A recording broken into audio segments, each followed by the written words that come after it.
Hi, this is Hedy from Nanny's Italian Kitchen again. It's a lazy Sunday afternoon and I didn't feel like making a whole big production and gravy and sauce or whatever you call it. So I'm making a quick dinner, which is pasta fagioli. Now, years ago, they used to soak the beans, cook the beans, whatever, and it took hours and hours. This is the 2016 version, or the 21st century version of a quick pasta fagioli. When I think of pasta fagioli, it somehow reminds me of my girlfriend Lorraine. Lorraine was a real jokester. She took after her father.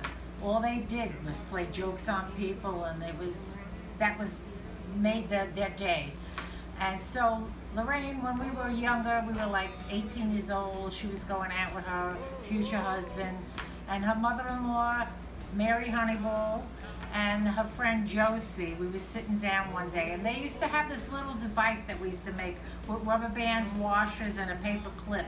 And what you would do was turn the rubber band and the washer and put it on a seat, especially on a fabric seat or a vinyl seat or leather seat. And when you lifted up your leg, it made the exact sound of a fart. Well, we did this one night with Josie and Mary Honeyball, and Josie she had us hysterical. All she would do was say, "When your mother makes the beans, tell her to throw out the first water."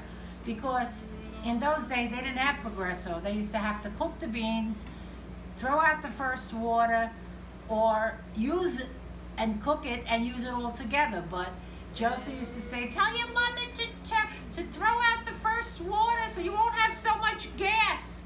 So every time I eat pasta fagioli, it reminds me of my late and best friend, Lorraine Priscolo. At the time, she was Lorraine Buxton. Her father, Willie Buxton. Oh, that's another story for another time. But every time I eat pasta fagioli, that's what it reminds me of. So, Gendam. Okay, when making the pasta fagioli, you can substitute pancetta for the oil. I usually put about 3-4 tablespoons of oil, but you put like 1/4 pound of pancetta in there and use only like a tablespoon of oil to make up for the lack. And it gives it a little bit more flavor. Okay, so I have the water boiling for the pasta. This is really quick. I've got like 3 or 4 tablespoons of oil heating up in the pot, and I have 4 to 5 large cloves of garlic, and it's going to simmer in there with some basil. So what we're going to do is saute that until the garlic is slightly browned around the edges. Okay, when it's just about browned around the edges, you add some tomato sauce. Now, you can add whatever you like. I like to use either the puree or the tomato sauce. Some people use crushed tomatoes. You could use whole tomatoes, whatever you like. But my family doesn't like when the tomatoes are chunky and you see lines in there. They like a smoother version. I'm going to add about a teaspoon or so of salt and let that start to heat up.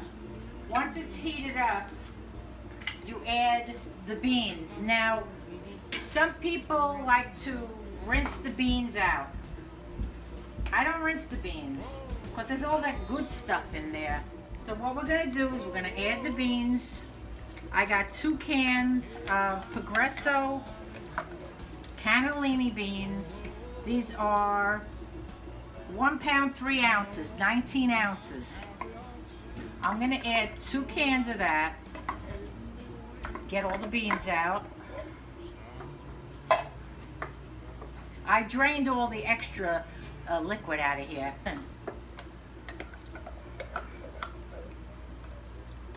And then I'm going to mix that in. Now, when that's mixed in, what happens is when the water is boiling and when the pasta is done, you're going to mix some of the pasta water with this here.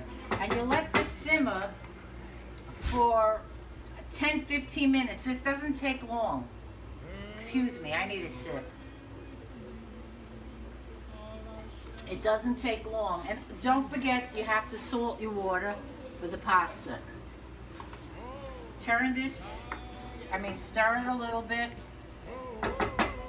Put the cover on, don't put it on all the way, and let it simmer. Okay, so the pasta is almost done. The sauce has been cooking for about 15 or 20 minutes. That's all you need because the beans are already cooked. So when you put the pasta out, don't get rid of all of the water. So you strain the pasta, leaving quite a bit of the pasta water. You put it in the bowl.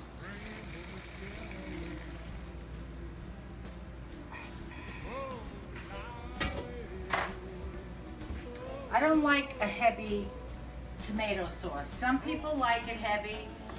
In that case, you add regular tomatoes or crushed tomatoes or tomatoes with the plum tomatoes. I like a lighter sauce, a soupier sauce. So then when you add this here, it makes it like a soup instead of a heavy pasta dish. It all depends on your taste.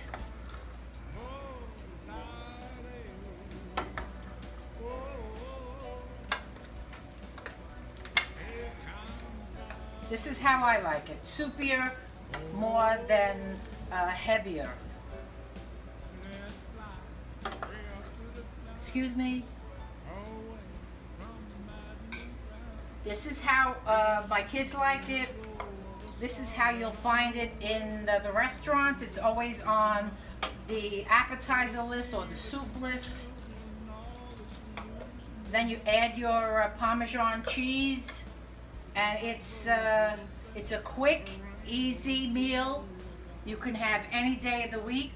When we were kids, there were certain days that were pasta days. Sunday was gravy or sauce, whatever you want to call it. Then we would have soup on Monday. Tuesday was a pasta dish with something. Wednesday was something else. Thursday was again pasta day. Friday was pasta with fish.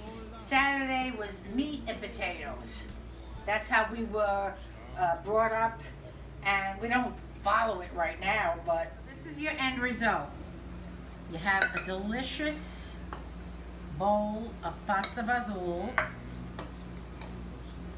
I love it.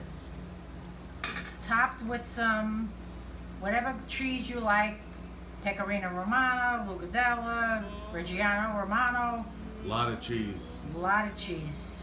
This is the way we like it. And this is the way I'm sure you'll like it too. So, bon appetit. And a-okay.